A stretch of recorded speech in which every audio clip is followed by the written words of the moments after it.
for the midstream and the downstream is because a lot of the conversation that has taken place today has spoken about how the oil and gas is a value added, it's an opener to other sectors, and so people are able to get the benefits because we have an in-streaming of liquidity into the oil and gas sector. And so it's very important for you to understand that while we are looking at an oil and gas conference here and how we can get the benefit of it, there are also directly and indirectly related services that the country can benefit from. And one of that is infrastructure, the provision of infrastructure. To me, infrastructure basically means that as long as we have a very viable oil and gas sector, we are going to need processing infrastructure, we are going to need storage infrastructure, we are going to need evacuation infrastructure, pipelines are part of that, we are going to need transportation infrastructure. We've had a number of conversations here today about road infrastructure, about rail infrastructure, about seaports and terminals and the lot. Very, very fundamental when you have a viable oil and gas sector because it is an opener into developing some of these other infrastructural needs. We will also see the need for processing plants, and normally people are able to provide financing to support such. So you have refineries coming up, petrochemicals coming up, and natural gas plants also coming up. All of these are relatively long-term financing, but then we do have interventions that can also look at short-term financing, and some of them can be in terms of equipment financing and also financing specific assets such as the FPSOs and FSOs. Sorry, if I use acronyms that you're not familiar with, just let me know. Floating production storage and offshore vessels, and floating storage and offshore vessels are what I mean by FPSOs and FSOs. Okay. So I will be talking about my institution and what we do, but just before I get into that, I just wanted to emphasize that generally across the value chain of the oil and gas sector, because of the nature of the terms and the nature and the tenor of the funding that is typically required, we always see that banks come together to come and lend financing and to be able to at least support the industry. So I've said yes that banks may be able to come in and help in the equity raise. Banks may be able to come in and provide advisory services, but when we typically have debt financing, because of the huge capex costs involved, you typically would see international banks coming in with commercial banks. You'd also see in a lot of instances export credit agencies also coming to lend some level of support in that regard. More commonly, we are beginning to see an interest on the continent in Islamic banks coming in and pension funds also coming in to fund some of these long-term requirements for oil and gas sector. And then of course DFIs are like ourselves or multilaterals like ourselves also coming in either collaboratively or bilaterally coming in to support the players in this market to be able to provide funding. So what is the opportunity for Africa? I know I have a limited time, so please allow me just speak briefly to this. I think the opportunity here for Africa, and when I talk about Africa, I'm talking about all the counterparties that are related and relevant to financing or providing some level of support or the other to the oil and gas sector. I think the opportunity that lies here for us is that we've always typically depended on foreign support. And when I say foreign support, I'm talking about foreign capital, technology, the expertise to be able to explore our natural resources, to be able to monetize them, to be able to operate them. So what is the opportunity here for Africa? The reality on ground in the more mature markets is that the IOCs are exiting. But the good news for Namibia is that with new discoveries like this, we are beginning to see the crowding in of some of these IOCs coming in. So the beauty of this is that while they are exiting in more mature assets or more mature landscapes, there's room for the African enterprises and the African willing collaborators to step in and fill the gap that they are leaving behind. And that is what I mean by the opportunity that exists for us. And institutions like Afreximbank is what I'm going to be talking about next. Our full name is the African Export-Import Bank, and we are tagged Afreximbank. We were created in 1993 under the auspices of the African Development Bank.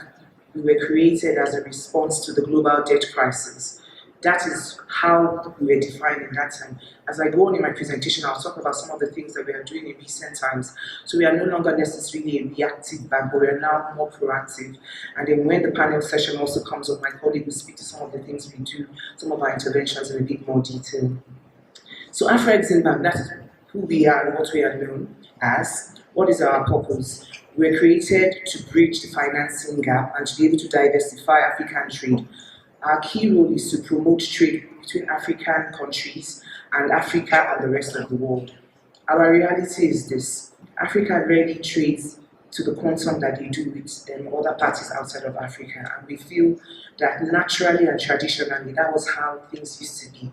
Before the borders were put, before we were all decimated and considered as countries, we used to do a lot of trade amongst ourselves, but now it's not necessarily a bad thing, it's just an opportunity that we just have to seize. There is room and opportunity for Africa to trade more amongst itself, and that's one of the reasons why we were created. We want to bring nuance and substance to that. We want to create enablement. We want to let people know that there is room for Africa to trade with itself. Within regions and outside of regions, there's actually room for trade. Thank you. Now, it would be good for me to just speak briefly about what our legal status is. We have an establishment agreement that is signed by our member countries, and what that does is it accords us a multilateral status. So while yes, we are a developmental financial institution, by virtue of the fact that we have 52 African member banks being the ones that are our shareholders, and Namibia is one, we are termed a multilateral financial institution. We have a charter that is annexed to our agreement, and it defines our operations, and we are registered under the United Nations Article 102 and also accredited as an African Union institution. As I had said before, we do have 52 member countries. Namibia is one of them, and all of these member countries are shareholders, and they are invested in the bank's equity in 4 different classes that we have. If you want to know a bit more about that, please feel free to resort to any of our social media handles or our website, and you can see a bit more detail, but I'll just move into the substance of the day. Our head office is located in Cairo, Egypt, so I am from Cairo, Egypt, but we have rep offices all across the continent. We have 5 rep offices. My colleague Esther is the country manager for Southern Africa. We have that office in Harare, Zimbabwe. We also have an office in Abidjan, Côte d'Ivoire. We have an office in Abuja, Nigeria. We have an office in Kampala, Uganda, and we have an office in Yaoundé in Cameroon. Our credit rating is on the screen. You can see how we are faring, and then we do have a series of interventions beyond financing that we are able to provide, some of which include the fact that we're a very robust bank, and we have a number of subsidiaries, like I said, that are trying to address some of the gaps that exist on the continent. So while we promote intra-African trade, we are also very industrialization and export development focused. We also have SME incubation schemes. We have platforms where people can come and trade and exchange information, compliance, loans, and payment platforms. We have a whole suite of information that I will share some with you, and my colleague will also speak to some in the last session. Okay.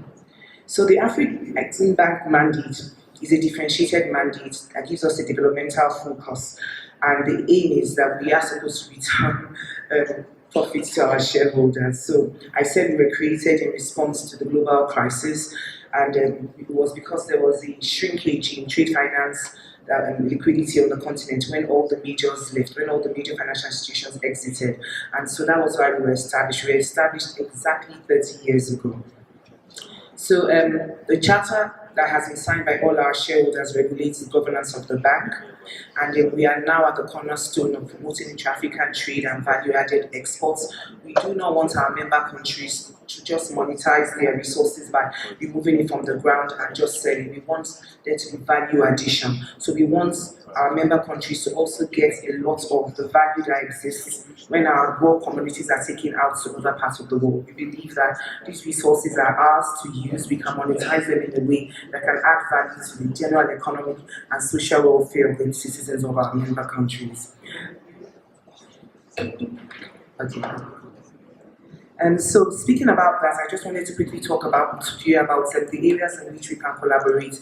As an institution, yes, we are able to do fossil fuels because we know that Africa has a lot of natural resources. We do hydro and a lot. So one of the things we do is we provide credit to institutions and our member countries and all the things that have to serve within the value chain there. We do provide risk-bearing instruments which can be guaranteed. So that's indirect financing. We provide advisory services. Just speaking quickly to how we provide our credits. We have 3 platforms. We basically provide credits through guarantees. We provide financing through guarantees, through trade finance, through corporate finance, through projects and export development. Our projects and export development function is very robust. Like I said, we do power, conventional and renewable. So yes, we will do hydro, we do everything that has to do with power of the energy sector. We do fossil fuels like oil and gas. We are very active there. Yes, we do it in a sustainable manner because we know that yes, we need to first of all secure the continent, make sure that we are all able to have the basics that we need to be able to grow our industries to that point where Africa can become a powerhouse also. We have manufacturing in the large and light sector, and so on the back of the light manufacturing, we have industrial parks and the roads. So some of these things that I'm speaking to right now just show you that yes, Namibia has new discoveries in terms of oil and gas assets. We can play a part there. There will be increased production because the withdrawal of liquidity in the more mature markets actually did shrink some of those markets. But with the new discoveries, we're expecting that there will be an increase in the uptake in production for Namibia. We will play a part there. In terms of refining capacity, there was discussion in the House today about the refining capacity, and maybe Namibia does not need to play a role. I actually think that Namibia should position itself. You are 2.5 million people, I do agree. You are not too far from Angola, and there's refining requirements across the entire region. Namibia, take your place. You can be a logistics hub. You can also be a refining hub for the region.